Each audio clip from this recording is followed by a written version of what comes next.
नमस्कार जंटू में स्वागत आपका। मैं हूं योगेंद्र। आप देख रहे हैं खास खबर। खास खबर में हम बात करेंगे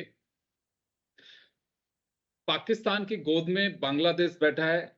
ये प्रूव हुआ था जब पिछले साल वहां अराजकता का माहौल बना। लेकिन अब हमारी रक्षा समिति की रिपोर्ट, जो संसदीय समिति की जो रिपोर्ट है, उसने भी चिंता जाहिर की है कि बांग्लादेश में इंटरनल पॉलिटिकल उठापटक नहीं है, ये रिमोट से होने वाली उठापटक है और इसके परिणाम ठीक नहीं है। और खासकर भारत के परिप्रेक्ष्य में देखें तो हमें सुरक्षा हितों को लेकर के चिंतित नहीं तो एटलीस्ट हमें सजग और सतर्क रहने की बेहद जरूरत है। वहां नेवी बेस और एयरफोर्स स्टेशन यानी कि एयर स्ट्रिप 15 किलोमीटर बॉर्डर से, और बांग्लादेश के विभाजन के बाद 1971 के बाद से कभी पाकिस्तान के साथ किसी तरह के कोई ऐसे संबंध नहीं रहे। लेकिन अब पाकिस्तान के साथ एक्सरसाइज की जा रही है वहां की डिफेंस की। साथ में पाकिस्तान ही नहीं, अब चाइना का भी दखल शुरू हो गया। तो ये चीजें दूसरे के मुल्क से क्या हमें चिंतित होना चाहिए, या वाकई हमारा नेबर कंट्री है तो स्वाभाविक है कि हमारे हितों का हमें विशेष ख्याल रखने की जरूरत है, खासकर बांग्लादेश। क्योंकि जिस तरह से कट्टरपंथियों ने वहां उत्पात मचाना शुरू किया है और अवामी लीग के सत्ता से हटने के बाद में जो पोजीशन वहां बनी है, तो हमारे साथ रक्षा विशेषज्ञ और विदेश मामलों के जानकार हमारे पैनलिस्ट हैं, जो आज जन टीवी के दर्शकों को बताएंगे कि समिति की रिपोर्ट के मायने क्या हैं, हमें क्या वाकई चिंतित रहना चाहिए, होना चाहिए। हमारे साथ गौरीशंकर गुप्ता साहब हैं, एक्सटर्नल अफेयर्स को बहुत अच्छे से जानते हैं और पूर्व IAFS हैं। पूर्व मेजर जनरल SPS कटेवा साहब हैं। पूर्व एयर कोमोडोर चंद्रमौली साहब हमारे साथ हैं। सभी का स्वागत है। मैं गुप्ता साहब आपके पास में आना चाहूंगा। जो संसदीय समिति की रिपोर्ट आई है, क्योंकि वह रिपोर्ट बड़ी डेप्थ में जाकर चीजों को जुटा करके तब तैयार की जाती है, और वो एक तरह से होता है कि देश के सामने पटल पे रखी जाती है।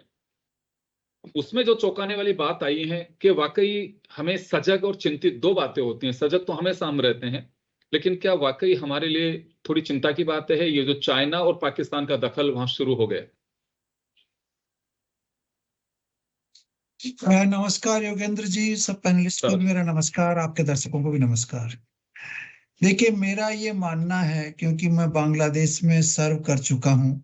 85 और 88 के बीच में बांग्लादेश में पोस्टेड था जब पहला सार्क समिट वहां हुआ था, और प्रेसिडेंट इरशाद हुआ उस समय रूल करते थे वहां पे। तो मेरा कुछ ज्ञान है जो ग्राउंड रियलिटीज पे बेस्ड है।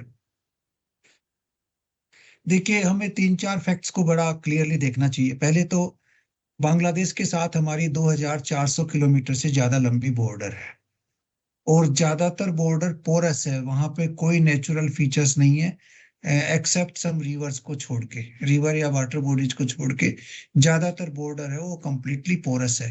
कई जगह तो ऐसा भी बॉर्डर हुआ करता था कि घर का पीछे का दरवाजा है भारत में और आगे का दरवाजा बांग्लादेश में खुलता था। तीसरी चीज यह है कि वहां पे जब से शेख हसीना की सरकार गई है, वहां पे पाकिस्तानी इंटेलिजेंस एजेंसीज का बहुत बड़ा जाल बिछ रहा है धीरे धीरे। वहां की पाकिस्तानी आर्मी भी आ रही है, इंटेलिजेंस एजेंसीज भी आ रही हैं, और पाकिस्तानी उग्रवादी जो इस्लामिस्ट जिनको कहते हैं या इस्लामिक एक्सट्रीमिस्ट जिनको कहते हैं, वो वहां बड़ी बड़ी संख्या में वहां पे आ रहे हैं, और वो लोगों को उकसा रहे हैं, इसी तरह की प्रेरणा दे रहे हैं। तीसरी चीज यह है कि आप जानते हैं वहां से भारत के अंदर ऑलरेडी करोड़ों लोगों का इन्फिल्ट्रेशन हो चुका है।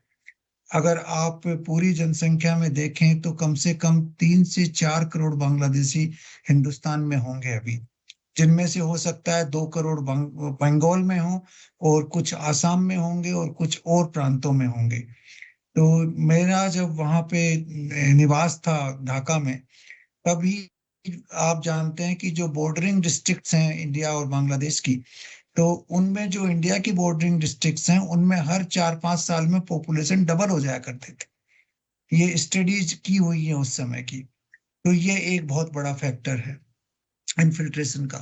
चौथा फैक्टर है कि हमारे नॉर्थ ईस्ट में एक वो छोटा कॉरिडोर है जिसको हम चिकन कॉरिडोर के नाम से बोलते हैं। तो वो एक बड़ा वल्नरेबल एरिया है। तो उसकी वजह से हमारा एक्सेस नॉर्थ ईस्ट में थोड़ा रेस्ट्रिक्टेड रहता है, और बांग्लादेश अगर हमारा सहयोग नहीं करता है तो उसमें थोड़ी सी समस्या कभी ना कभी आ सकती है। और पांचवा है कि हमारे नॉर्थ ईस्ट में पहले जो उग्रवादी लोग थे, जो सेपरेटिस्ट लोग थे, उनका अब काफी कुछ हद तक वो खत्म हो गए हैं, लेकिन फिर भी कुछ हद तक उनके अंश बचे हुए हैं। और बांग्लादेश उनको पहले शरण देता था, लेकिन शेख हसीना के टाइम पे वो शरण उनको बंद कर दी गई थी। अगर ये नया बांग्लादेश जो अवैध जो जो पाकिस्तान के साथ अलाइन हो रहा है, अपनी पूरी हिस्ट्री को पूरी तरह से इरेज करना चाह रहा है, जिसमें शेख मुजीबुर रहमान और उनके फैमिली के जो जितने भी सेक्रीफाइस हुए, बांग्लादेश की आजादी हुई और भारत के इतने लोगों ने उस आजादी में सेक्रीफाइस किया, उस सबको निगेट करके, उन सबको इरेज करके जो बांग्लादेश उभर रहा है, और जिसमें जमाते इस्लामी का बहुत बड़ा रोल बनता जा रहा है और उग्रवादी प्रवृत्तियां आ रही हैं, तो वो इस तरह की ताकतें ऐसी सेपरेटिस्ट एलिमेंट्स को वहां बढ़ावा भी दे सकती हैं, ये भी संभावना है। जहां तक चाइना का प्रश्न है, मैं अभी नहीं समझता कि चाइना इस तरह के क्वैगमायर में, इस तरह के कीचड़ में ज्यादा उलझना चाहेगा। मैं नहीं मानता उस चीज को, क्योंकि चाइना की पॉलिसी बड़ी क्लियर है। वो थोड़ा लॉन्ग टर्म गेम खेलता है, वो वेट कर लेता है, इंतजार करता है, और जब बिल्कुल क्लैरिटी आ जाती है लोकल एडमिनिस्ट्रेशन में, तभी वो अपना दाव खेलता है। तो जब तक यहाँ पे एक स्टेबल गवर्नमेंट नहीं आएगी, जी मैं नहीं नहीं सर, लेकिन समझता कि एक चाइना बात, इतना बड़ा इन्वेस्टमेंट करेगा। एक इस रिपोर्ट में सर एक बात है कि मार्च के अंदर चाइना और बांग्लादेश के बीच एक एमओयू भी हुआ है, पनडुब्बी और उनको लेकर के, उनके नेवल बेस को यूज करने को लेकर के। तो वहां आपको लगता है कि ये एमओयू और ये करना एक, मतलब उनका अपना एक एजेंडा क्लियर है कि वो अपना दखल शुरू कर चुके हैं? नहीं, मेरे को नहीं लगता कि चाइना उस नेवल बेस को या ना यूज करेगा किसी ऐसी एक्टिविटीज के लिए जो भारत के अगेंस्ट में हो। क्योंकि चाइना का हित भारत से नॉर्मल संबंध बनाने में ज्यादा है, बजाय बांग्लादेश को प्रोवोक करने में। हमारा बहुत राइट। बड़ा ट्रेड है चाइना के साथ। आप 120 बिलियन डॉलर का ट्रेड है, और चाइना के इन्वेस्टमेंट भी इंडिया में है। और चाइना चाहेगा कि भारत के साथ संबंध अपसेट नहीं हो, नॉर्मल तो रहें, बहुत क्लोज भी नहीं हो तो अपसेट नहीं हो। तो मैं नहीं चाहता कि ऐसे कीचड़ की जगह पे जाकर के और वो इस तरह के हमारे संबंधों को बिगाड़ना चाहेगा, और जी उससे चाइना को कोई बहुत बड़ा लाभ होने वाला भी नहीं है। तो जी लेकिन पाकिस्तान जो है वो पूरा इनडायरेक्टली वहां रोल करेगा और बढ़ावा करेगा। ये जो मुनीर जो है वो चाहता ही ये है कि अब दूसरा जो वार है वो उधर की तरफ से इंडिया के ऊपर हो, क्योंकि वेस्टर्न फ्रंट पे तो वो हार चुके हैं, वो हताश हो चुके हैं। और वेस्टर्न फ्रंट पे इतना ज्यादा इन्फिल्ट्रेशन और ह्यूमन कंसंट्रेशन नहीं हो सकता, जबकि बांग्लादेश की तरफ से वो चाहेंगे कि जिहादी एलिमेंट्स को इंडिया में इन्फिल्ट्रेट करें, और इंडिया के अंदर जो है वो किसी तरह का उत्पात पैदा किया जाए। तो बिल्कुल। वो मुनीर का गेम बिल्कुल क्लियर है, पाकिस्तानी इंटेलिजेंस का गेम क्लियर है, पाकिस्तानी उग्रवादियों का गेम क्लियर है। जो जितनी भी टेररिस्ट ऑर्गेनाइजेशन बेस्ड है पाकिस्तान में, वो अपना अड्डा धीरे धीरे बांग्लादेश में बढ़ाएंगी। तो अभी देखना यह है कि बांग्लादेश में इलेक्शन समय पे हो पाते हैं या नहीं हो पाते, और हो पाते हैं तो किसकी सरकार आती है। क्योंकि मेरे को लगता है कि बीएनपी काफी स्ट्रांग है, और अगर बीएनपी की सरकार आ जाती है तो इतना ज्यादा वो एंटी इंडिया स्टेप नहीं लेना चाहेंगी। ये मोहम्मद यूनुस जो है वो तो बिल्कुल ही, मेरे को लगता है कि अपना सेंस खो चुका है, और वो भारत को अ, हर तरह से परेशान करना चाहता है। लेकिन मेरे को नहीं लगता है कि बीएनपी की सरकार उसी रास्ते पे चलेगी। वो शायद हो सकता है जी सोच समझ के भारत के साथ कोऑपरेटिव बिल्कुल नीति ठीक बात है, करे, क्योंकि जिससे कि बिल्कुल बांग्लादेश की ये, इकोनॉमी भी सुधरे और उनकी स्टेबिलिटी आए। बिल्कुल क्योंकि पाकिस्तान से जब अलग हुआ तो मूल अगर ये देखें तो बांग्लादेश के लिए बैकबोन जो सबसे बड़ी रही वो भारत ही रही, तभी बांग्लादेश की इच्छाएं पूरी हुई और अलग देश बना। खैर, लेकिन अब बड़ी बात यह है कि क्या वाकई हमारी रक्षा उस पर कहीं को असर आता है?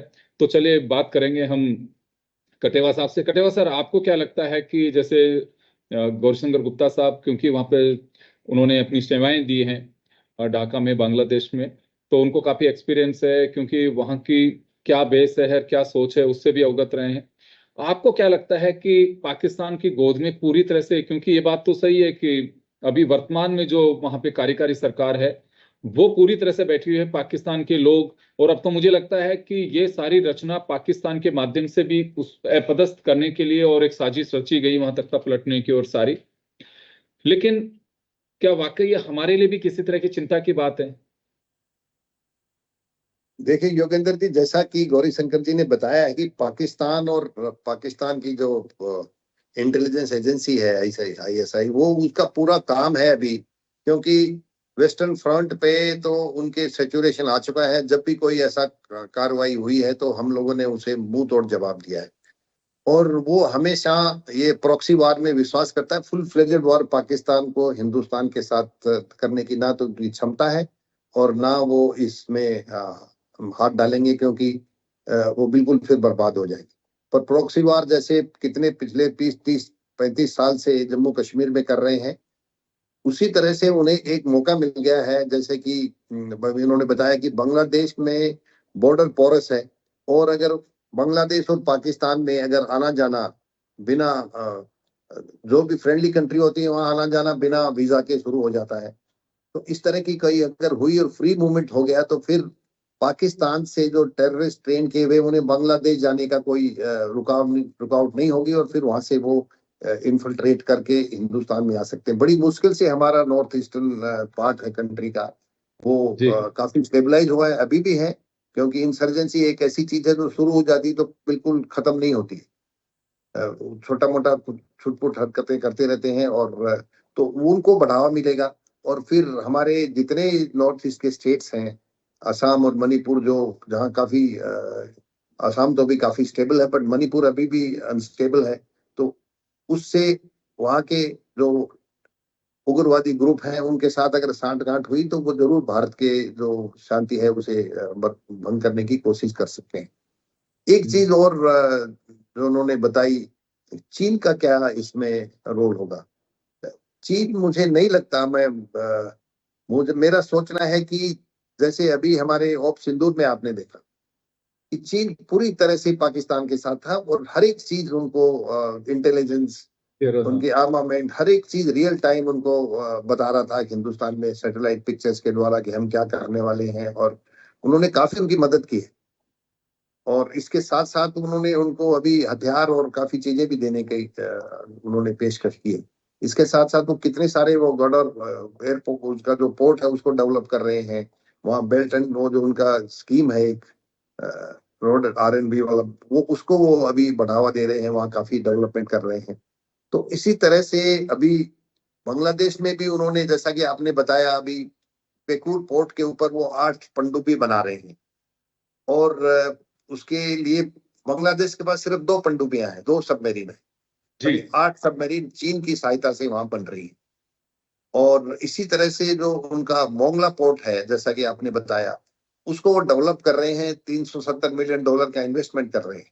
ये हो सकता है कि वो मिलिट्री यूज में नहीं आए, पर चीन के लिए एक और रास्ता शुरू हो जाएगा बे ऑफ बंगाल के थ्रू, फिर इंडो पैसिफिक रीजन में जाना, और बाकी जो उनकी समुद्र की जो कैपेबिलिटीज हैं उसमें वो इस तरह का बेस बना सकते हैं अगर सबसे बाद में जरूरत पड़ी तो ये कहना कि चीन कुछ नहीं करेगा, ये हम को ये नहीं सोचना चाहिए, क्योंकि चीन ने हमेशा हमें धोखा दिया है।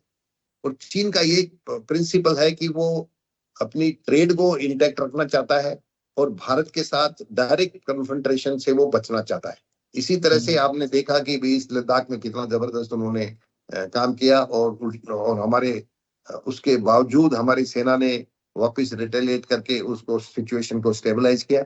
और अभी जो हमारी ट्रीटी हुई है उसमें भी उन्होंने जिस जगह पे वो अप्रैल 2018 से पहले के जो थी जगह, वहां वो नहीं गए हैं अभी, अभी भी कितने सारे पेट्रोलिंग पॉइंट्स हैं जो अभी हम वहां नहीं जा सकते थे, पहले वहां जाया करते थे। और ट्रैक जंक्शन और डोकलाम की तो आपको बताने की जरूरत नहीं है, उस सब चीजों के ऑलरेडी पता है। तो चीन इकोनॉमिकली बहुत बड़ा पावर है और हमारे से कम 4 गुनी ज्यादा उनकी काबिलियत है हर चीजों के अंदर, नंबर्स को अगर आप कंपेयर करें तो। परंतु ये गौरी शंकर जी का कहना है कि वो चीन अपनी इकोनॉमिक पावर को कभी भी इस तरह से झोंकेगा नहीं कि लड़ाई में उलझ जाए, जैसे रूस अभी उनके साथ यूक्रेन के साथ उलझ गया है और पिछले 2-2.5-3 साल से उनका बर्बादी हो रही है। इस तरह की हरकत नहीं करे, परंतु बांग्लादेश को मदद करने का हिंदुस्तान के खिलाफ, इसमें हमें कोई शक नहीं होना चाहिए, जिस तरह उसने पाकिस्तान में की। बिल्कुल। दूसरी बात क्या है कि अभी तो चुनाव होंगे, चुनाव के अंदर शेख हसीना की पार्टी को तो उसने बैन कर दिया है। और एक चीज और मैं आपको बताना चाहूंगा, गौरी शंकर जी भी उसके बारे में कुछ बता सकते हैं कि जब वहां पे टर्मोइल हो रहा था हमारे नेबरहुड में, हम देख रहे हैं कि एक साजिश से एक तख्ता पलट किया जा रहा है। उस समय भारत ने डिप्लोमेटिकली या मिलिट्रीली या क्लैंडस्टाइनली कुछ ना कुछ उनकी मदद करनी चाहिए थी, या स्टूडेंट्स से बात करके उसको स्टेबलाइज करने की कोशिश करनी चाहिए थी। जो ही वो तख्ता पलटा और वो एडमिनिस्ट्रेटर वहां लगा, वो एडमिनिस्ट्रेटर खुद ही एंटी इंडियन स्टांस लेके चल रहा है, जो इंटरिम गवर्नमेंट है। और जो बांग्लादेश की जमात है, जो बिल्कुल ही फैनेटिक और बिल्कुल कट्टरवादी मुस्लिम ऑर्गेनाइजेशन है, उसको बढ़ावा मिल गया। और उसने अभी क्या करना शुरू कर दिया, हमारे मंदिर हैं, हमारे जो वहाँ हिंदू भाई हैं, उनको मारना शुरू कर दिया। इसको अगर दबा के रखना था तो शेख हसीना का वहां पे रहना और उस गद्दी पे जो कि वहां की प्राइम मिनिस्टर की जो कुर्सी थी, उस सरकार को बने रहना हमारे हित में था। और आपको एक बात और बता दूं मैं कि कई बार बोलते हैं कि वो इकोनॉमिकली आप अच्छा नहीं कर रहे इसलिए आपको तख्ता पलट हो गया। बांग्लादेश पाकिस्तान से कम 8 से 10 गुने अच्छी उसकी इकोनॉमी है, इतनी स्टेबिलिटी है उनकी, और इकोनॉमिकली वो अच्छा कर रहे हैं, परंतु फिर भी वहां तख्ता पलट हो गया। तो वो तख्ता पलट का जो थे, जो जरिया, जो जिस तरह के जो सपोर्ट मिल रहा था उनको, उसको हमने पहचानना चाहिए था। और डिप्लोमेटिकली हमारे नेबरहुड में जब भी कुछ ऐसी चीज होती है तो हमें इंटरवीन करना बहुत जरूरी होता है। अभी देख लीजिए श्रीलंका में हुआ। जी, मैं वापस आ रहा हूं आपके पास में। मैं एक बार चंद्रमौली जी का रुख करना चाहूंगा। सर, आपको क्या लगता है चंद्रमौली सर, क्योंकि देखिए ये बात सही है कि वेस्टर्न जो भारत पाकिस्तान की सीमाएं हैं, वहां पे कई बार इस तरह की नापाक हरकत करने की कोशिश की पाकिस्तान ने, लेकिन हर बार मुंह की खानी पड़ी। और वहां से उनकी चाहे घुसपैठियों हो या उनकी ये कहूं कि जो मकसद है वो सोल्व हो नहीं पा रहा। तो अब इन्होंने एक नया पैटर्न लिया है, समय भी लगा होगा चीजों को। शेख हसीना मुझे लगता है उन चीजों को, उन चालों को, उन साजिशों को पहचानने में खुद भी नाकाम रही। उनका इंटेलिजेंस को इस तरह से, क्यों एक दिन का खेल नहीं था, ये एक लंबे समय से चल रहा होगा। और जनरल मुनीर वो चाहते हैं कि मेरे रहते रहते कभी ऐसी स्थिति बने कि भारत के साथ में युद्ध जैसे स्थितियां बने। क्योंकि इस कमान से जो उन्होंने ऑपरेशन सिंदूर भी जो रहा, और वो बेशक खुद को उन्होंने फील्ड मार्शल घोषित करवा लिया हो, लेकिन अंदर खाने में सब जानते हैं। तो क्या लगता है कि ये पाकिस्तान की साजिश के साथ साथ लेकिन बांग्लादेश इस कदर गोद में बैठ सकता है कि जिसकी वजह से ऐसे हालात बने कभी? जी, मैं आपको पहले बॉर्डर वगैरह सब को पता लग गया, और चाइना और पाकिस्तान की हरकत बांग्लादेश में आपको पता लग गई है। हमारे दो स्पीकर ने बहुत ही क्लियरली इसको बताया हुआ है। मैं आपको बताऊं कि बांग्लादेश चीन की सहायता से ऑलरेडी कॉन्ट्रैक्ट हो चुके हैं इन लोगों के, कि लाल मुनीर हाट जो उनका जो एयरबेस है 16 किलोमीटर बॉर्डर से है, और सिलीगुड़ी से मात्र 40 किलोमीटर से। हमारा सिलीगुड़ी के पास में बागडोगरा है, जो चिकन्ने के बिल्कुल उत्तर में जाकर के बागडोगरा का हमारा हवाई अड्डा आता है। एक ही हवाई अड्डा हमारे पास में है। और उसके बाद में हाशिमारा आता है, जो भूटान के बॉर्डर के पास में है। तो ये 2 हवाई अड्डे, और उनका हवाई अड्डा चिट्टागोंग और इस तरह से नीचे हवाई अड्डे हैं। लेकिन लाल मुनीर हाट जो है बिल्कुल ही चिकन नेक के 15-16 किलोमीटर अंदर है। 16 किलोमीटर नथिंग, टेक ऑफ के बाद में जहाज 16 किलोमीटर पहुंचने में सेकंड्स लगते हैं, पहली बात। दूसरी बात, बांग्लादेश के पास में 2 पनडुब्बियां हैं। वो 8 पनडुब्बी का ऑलरेडी कॉन्ट्रैक्ट ले चुका है, बेइंग फैसिलिटी फ्रॉम चाइना। मतलब चाइना उसके लिए 8 पनडुब्बी का बनाएगा। अब देखिए 2 पनडुब्बी है, मैक्सिमम एक और खरीद लेगा तो अगले साल में, 2 साल में, 3 साल में। तो 3 हो जाएगी। लेकिन वो 8 पनडुब्बी का करेगा क्या? वहां पे 5 पनडुब्बी का जो बेसिंग है वो भी बन रही है। आपको मैं एक बार फिर से मैं बता दूं कि मैं माले के अंदर चाइना गया, जब हमारे हालत हमसे जब बिगड़ते हैं, माले के कभी कभी बिगड़ते हैं, वो कहता है कि हमको यार तुम ऐसा करो, हमको पनडुब्बी बर्थिंग, कह रहा है कि हमको तो रहने की जगह नहीं है माले के अंदर, कैसे तुम पनडुब्बी, कह नहीं यार तुम्हारे जो कोरल है, जो नीचे जो कोरल बने हुए हैं वो हमको दे दो। तो क्या करोगे? उस कोरल में छेद करके पनडुब्बी के आकार का उसके अंदर जाके पनडुब्बी खड़ी कर देंगे, berthing facility. Fantastic idea, very fantastic idea, कि हिलोले फिलोले नहीं लगेंगे और अंदर जाके खड़ा हो जाएगा उसके समुद्र के अंदर। सेम चीज वो बांग्लादेश में कर रहा है। तो चाइना फुल्ली इन्वॉल्व है, पहले क्या था पता नहीं, फुल्ली इन्वॉल्व है इन द डिफेंस। अब कहते हैं आईएसआई जैसे ही बांग्लादेश में ये तख्ता पलट हुआ तो उनके वो कठपुतली भाई साहब वहां पे पहुंच गए हैं और आईएसआई वहां पे पहुंच गई। तो आईएसआई है, तो ये सबने हमारे स्पीकर्स ने बताया हुआ है कि उनके एंट्री पॉइंट, यानी कि बांग्लादेश इस तरह से बना हुआ है और चारों तरफ भारत है, हम सब तरह से अटैक कर सकते हैं उसको, पर सब तरह से वो भी हमको डिस्टर्ब कर सकता है। उसके बाद इतने ज्यादा हथियार नहीं है, आज नहीं है, हमको क्या पता साल भर में क्या उसके पास में आएगा, लेकिन इन्फिल्ट्रेशन के वो जरिए हमारी पिकेट्स को तोड़ दी, हमारी पोस्ट को उड़ा दिया, हमारा छोटा मोटा नुकसान कर दिया, ये वो कर सकता है। तो ये हो गया मिलिट्री का, उसको करना है। तो जो पोरस बॉर्डर हमारी है, हमारे को, और वहां पे लोग अभी भी आते हैं काम करने के लिए, सिलीगुड़ी जाते हैं काम करके चले जाते हैं, उधर से नेपाल है, हार्डली उनके लिए 40-45 किलोमीटर का नेपाल है, वो नेपाल में जाके काम कर लेते हैं। भूटान थोड़ा दूर है, भूटान थोड़ा स्ट्रिक्ट भी है। तो हमको भाई साहब पहले तो स्ट्रिक्ट होने की, बहुत ही विजिलेंट एंड स्ट्रिक्ट होने की सबसे ज्यादा जरूरत है। दूसरा, चाइना को ये कहने की जरूरत है कि आप इसके अंदर दखल अंदाजी मिलिट्रीली मत कीजिए, आप ट्रेड कीजिए, जो करना करिए, लेकिन आप मिलिट्रीली इसके अंदर आप मत करिए। हम पाकिस्तान को कुछ नहीं कर सकते, पाकिस्तान आएगा और करेगा। लेकिन अगर ये इलेक्शन सक्सेसफुल हो जाते हैं और सरकार ऐसी आती है जिसके पॉलिटिकली हम बात कर सकते हैं, तो डेफिनेटली चेंजेस आएंगे। कोई भी सरकार हो, वो भूखमरी सरकार होती है। बांग्लादेश एक समुद्र के रास्ते से उनका सामान आता है और लैंड पूरी इंडिया के साथ में, तो डेफिनेटली वो कुछ न कुछ हमको कहेगा, अच्छा हम ये करते हैं, वो मत करो। लेकिन यूनुस ने पूरा माहौल बिगाड़ रखा है इसकी वजह से। और जो भी हालात जो चल रहे हैं लड़ाई झगड़े के, है ना, वो हालात अगर सबसाइड होकर इलेक्शन अगर हो जाते हैं तो सरकार आ जाएगी, स्टेबिलिटी आ जाएगी। लेकिन हमारे लिए सबसे पेनफुल चीज, हम कहते थे 1 front war Pakistan, 2 front war Pakistan China, ये अब Bangladesh has become another front. वो 2.5 फ्रंट तो हमारे अंदर का था, लेकिन बांग्लादेश 3.5 वाला फ्रंट में आ चुका है, क्योंकि उसको मिलिट्री स्ट्रॉन्ग MiG-29 उनके पास भी है, पनडुब्बी उनके पास में हो जाएगी और हथियार आई से सप्लाई करेगा। 6 महीने साल के अंदर ये हालात हमारे बिगड़ेंगे, हमारा दुश्मन पैदा हो जाएगा। ये डिप्लोमेटिकली हमको सुधारना चाहिए।